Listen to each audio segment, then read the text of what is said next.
എന്ന് പറഞ്ഞ് നമ്മുടെ അഹ്ലുസുന്നയുടെ പ്രബോധന പ്രവർത്തനം നമ്മൾ ശക്തിപ്പെടുത്തിയപ്പോ മുജാഹിദുകൾക്ക് പിടിച്ചു നിൽക്കാൻ കഴിയാതെയായി.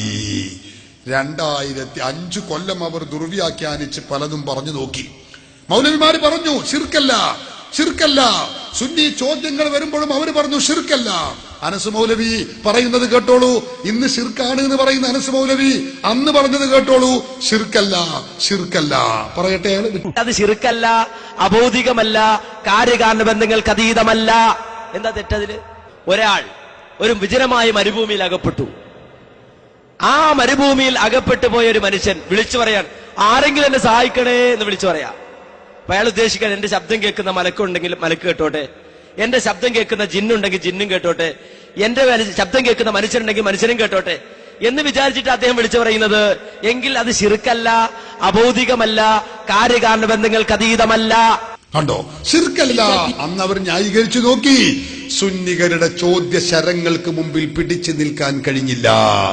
2012 മുജാഹിദുകൾ വീണ്ടും യോഗം ചേർന്നു. യോഗം ചേർന്നിട്ട് തൗഹീദ് മാറ്റി. അവർ പറഞ്ഞു ഇനി മുതൽ അത് ശിർക്കാകുന്നു. മൂവാറ്റുപുഴയിൽ നടന്ന സുന്നി മുജാഹിദ് സംവാദത്തിൽ വെച്ച് അത് ഉറക്കെ പ്രഖ്യാപിച്ചു മുജാഹിദ് നേതാവ് ഹനീഫ മൗലവി കായക്കുടി.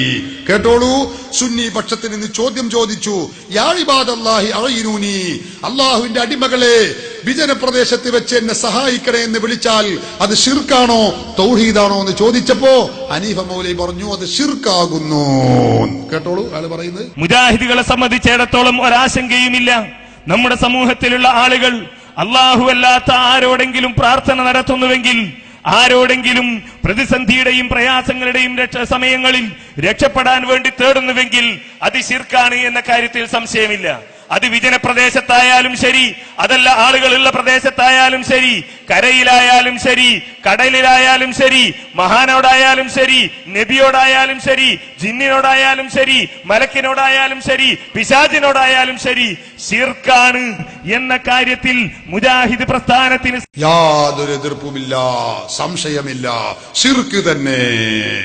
2005 തൗഹീദ്, 2012 ശിർക്കായി പ്രഖ്യാപിക്കുന്നു. അപ്പൊ സുന്നി പക്ഷത്തിൽ നിന്ന് വീണ്ടും ചോദ്യം വന്നു. അങ്ങനെയാണെങ്കിൽ 2007 ഏപ്രിൽ മാസത്തിൽ നിങ്ങളുടെ മുജാഹിദ് പത്രം ഇസ്ലാഹ് മാസിക, ആ ഇസ്ലാഹ് മാസികയിൽ എഴുതിയതെന്താ? ശിർക്കല്ല എന്ന് എഴുതിയല്ലോ. നിങ്ങളെ ഇസ്ലാഹി മാസിക നിങ്ങളെ മുജാഹിദ് പത്രമല്ലേ? എഴുതിയ മൗലവി അബ്ദുൽ ജബ്ബാർ മൗലവിയല്ലേ? അത് നിങ്ങൾക്ക് തൗഹീദ് പഠിപ്പിച്ചിരുന്ന ആളല്ലേ? വാദപ്രതിവാദത്തിന് സുന്നി പക്ഷത്തോട് വാദപ്രതിവാദം ചെയ്യാൻ മുജാഹിദുകൾ കൊണ്ടു നടന്നിരുന്ന മൗലവിയല്ലേ? അയാൾ എഴുതിയത് ശിർക്കാണോ? കുടുങ്ങിയില്ലേ? നെഞ്ചിലല്ലേ ചങ്കിലല്ലേ തറച്ചത്? അതിങ്ങനെ ഊരാക്കുടുക്കിൽ കെട്ടിപ്പിടഞ്ഞു. അപ്പോ ഹനീഫ മൗലവി ഉടനെ പ്രഖ്യാപിച്ചു ഇസ്ലാഹ് മാസികയിൽ എഴുതിയത് ശിർക്ക് തന്നെ. ഞങ്ങൾ പറയുന്നു ഈ ഇസ്ലാഹ് മാസികയിൽ വന്നത് അത് ശിർക്കാണ്, അത് ശിർക്കാണെന്ന് ഞങ്ങൾ എഴുതി. ഇനി അയാള് മുശ്രിക്കാണോ ഇയാള് മുശ്രിക്കാണോ, അങ്ങനെ ആളെ മുശ്രിക്കാക്കലല്ല ഞങ്ങളുടെ പണി. ഇത് ശിർക്കാണ്, ഞങ്ങളെതിരെ പറഞ്ഞു, ഞങ്ങളത് പ്രഖ്യാപിച്ചു. കേട്ടില്ലേ?